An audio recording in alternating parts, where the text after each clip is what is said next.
Bonjour chers étudiants de français, je suis très heureuse de vous retrouver aujourd'hui pour vous présenter le mot tout, qui est un mot un peu difficile. Vous m'en avez parlé, vous m'avez dit que c'était un petit problème pour vous. Donc aujourd'hui, on va rentrer dans les détails pour que vous compreniez tout sur le mot tout. Allez, on y va. Tout d'abord, avant de commencer, je vous propose d'activer les sous-titres. Vous avez plusieurs langues qui sont proposées, donc vous pouvez les activer si vous voulez.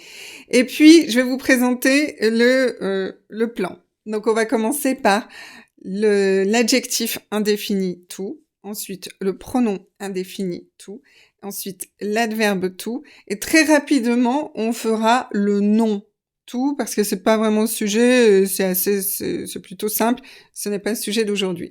Donc voilà, et vous allez voir qu'en fonction de la nature du mot tout, vous allez le prononcer déjà d'une manière différente, vous allez l'écrire aussi de manière différente, et je sais que c'est ça qui vous pose problème en général, donc on va rentrer dans tous ces détails maintenant. On commence avec l'adjectif indéfini. Donc si vous ne savez pas ce qu'est un adjectif indéfini, ce n'est pas un problème parce que avec les exemples que je vais vous donner, vous allez comprendre. Donc on appelle ça, dites-vous qu'on appelle ça un adjectif indéfini.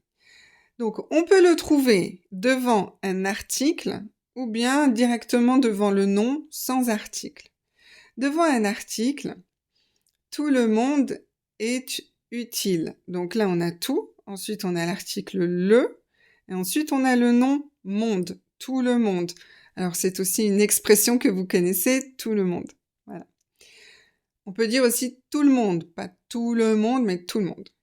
OK. Toute la planète est belle. Toute. Donc là, on a le féminin parce que on a ensuite le nom féminin avec l'article féminin, donc on accorde tout. Et ça, c'est la spécificité de l'adjectif. L'adjectif s'accorde toujours avec le nom en genre et en nombre. Donc en genre et en nombre au masculin, au féminin, au singulier et au pluriel.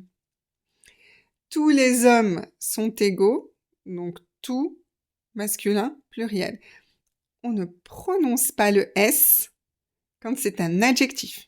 Donc là, vous voyez, on ne le prononce pas. J'ai mis un H majuscule pour vous montrer que ça représente l'espèce humaine et pas seulement le genre homme, le genre masculin. Toutes les idées sont bonnes, féminin, pluriel. Donc, typiquement un adjectif, tout simplement, en fait. Ensuite, vous pouvez parfois le trouver, donc toujours l'adjectif, directement devant le nom sans article. Je vous donne un exemple. Tout individu veut s'exprimer, mais toute vérité n'est pas bonne à dire. Donc vous voyez là, il n'y a pas l'article, c'est plus formel. Vous allez trouver ça dans des proverbes, dans des choses administratives, voilà, dans des documents officiels. Ça montre plus la généralité, ça montre plus la totalité de ce dont on parle. Donc, par exemple ici, tout individu, ça veut dire chaque individu, toute vérité, chaque vérité n'est pas bonne à dire. On peut le remplacer par chaque. On peut aussi, bien sûr, quand on parle à l'oral et qu'on n'est pas dans une situation formelle, ajouter l'article. Tous les individus, et là vous devez mettre au pluriel, parce que quand on utilise tout à la place de chaque, c'est singulier. Mais si vous voulez le transformer avec un article, c'est pluriel. Tous les individus peuvent s'exprimer, mais toutes les vérités ne sont pas bonnes à dire. Voilà. Donc, globalement, en général, l'adjectif, c'est l'adjectif, l'article et le nom. Ils s'accordent en genre et en nombre. J'insiste, parce que là, on va voir la différence avec le pronom indéfini. Vous savez qu'un pronom est là pour remplacer un nom, ou plus précisément, remplacer un groupe nominal. Exemple. Tu aimes quel t-shirt? Je les aime tous. Donc là, c'est un pronom, c'est le pronom tous, qui va remplacer les t-shirts.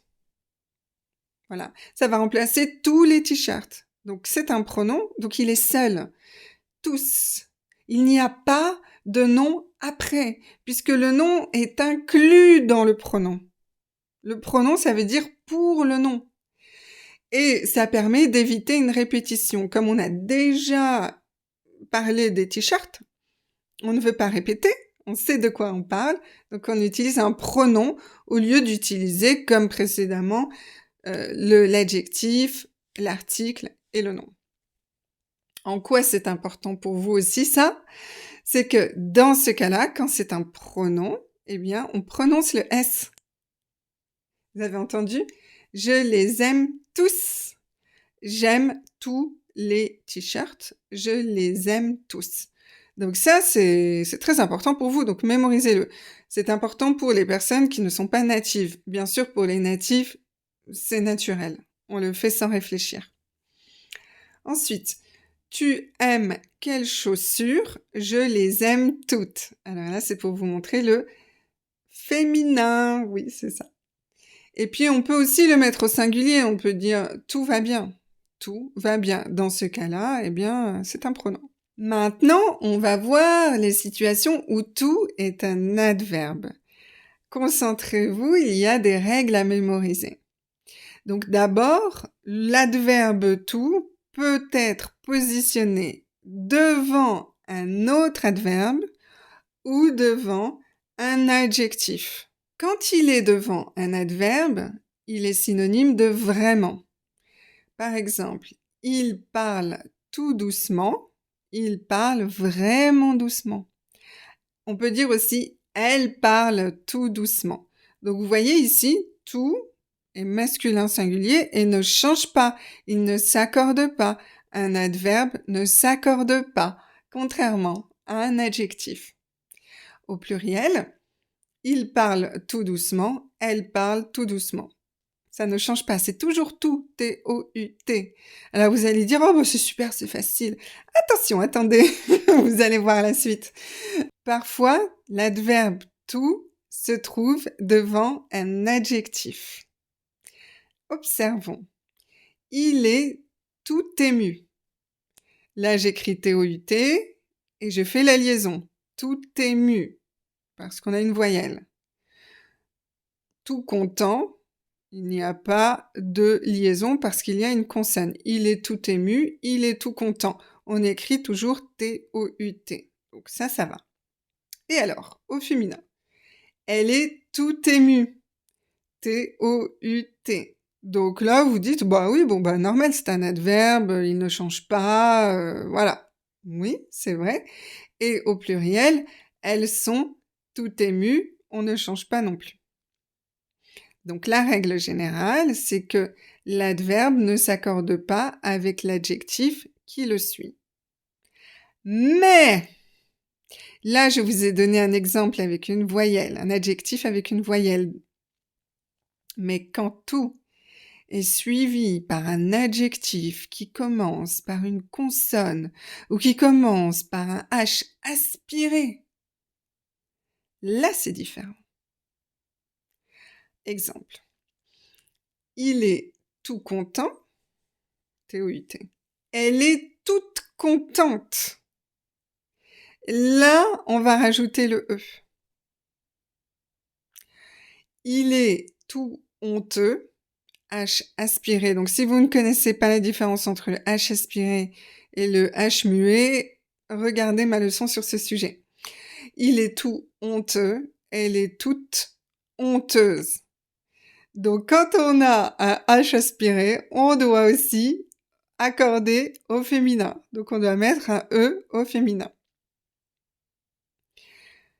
Une petite astuce pour savoir si le H est aspiré, eh bien, vous pouvez chercher les mots de la même famille et ça peut vous aider. Par exemple, elle est toute honteuse.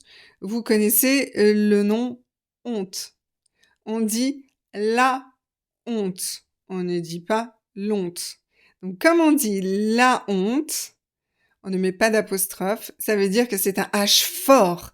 Donc, un H aspiré. Voilà. Donc, dans ces cas-là, on doit faire cet accord. Si vous avez un H muet, il est tout heureux, elle est toute heureuse, on ne va pas mettre le E. Voilà pourquoi on peut arriver à des choses un peu étranges quand on ne connaît pas cette règle. Regardez, il est tout habillé, elle est tout habillée. T-O-U-T, parce que c'est un H muet. Donc c'est considéré comme inexistant et on prend en compte la voyelle suivante.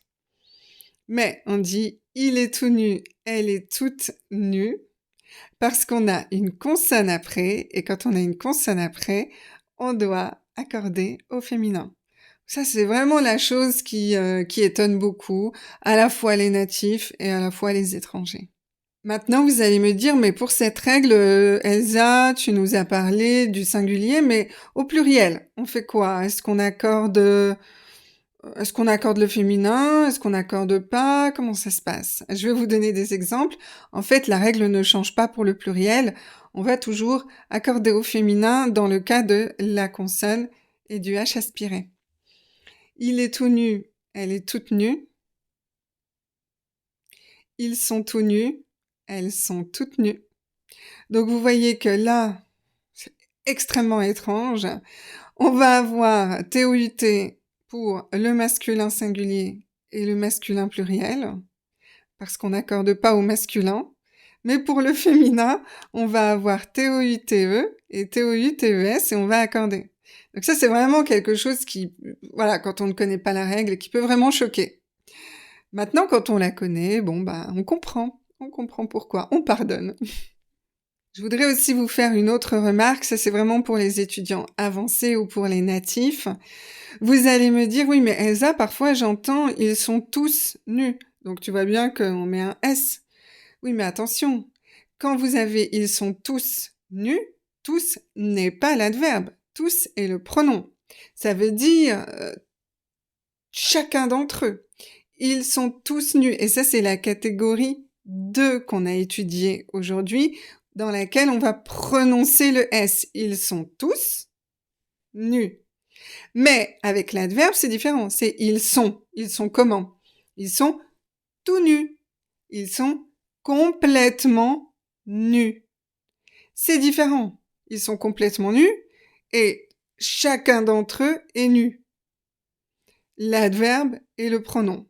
Et la prononciation sera différente et l'orthographe sera aussi différente. Voilà. Vous savez tout et je comprends pourquoi c'est un problème parfois pour vous parce que vous voyez que quand on regarde ça avec attention, ce n'est pas simple. Alors je voulais que la leçon soit complète, donc je vais aussi vous parler du nom, mais n'y accordez pas trop d'importance aujourd'hui, je ne vais pas rentrer dans les détails, mais parfois tout peut être un nom, donc on peut dire le tout ou un tout. Donc par exemple, le tout est l'ensemble des parties. Ça, c'est une règle de mathématiques. Ou bien, c'est un tout. C'est un ensemble de paramètres. Quand on parle de quelque chose, on va dire il y a ça, il y a ça, il y a ça. C'est un tout. Donc là, c'est un nom masculin, singulier, hein, la plupart du temps. Ça mériterait qu'on rentre plus longtemps dans les détails pour qu'on voit toutes les utilisations nominales du mot tout, mais ce n'est pas le sujet d'aujourd'hui. Je pense qu'on a vraiment bien travaillé pour aujourd'hui. C'est suffisant. On va quand même voir un petit résumé pour vraiment que vous mémorisiez tout facilement. Donc, c'est un arbre décisionnel, comme j'appelle ça, donc une certaine logique que vous devez organiser dans votre tête.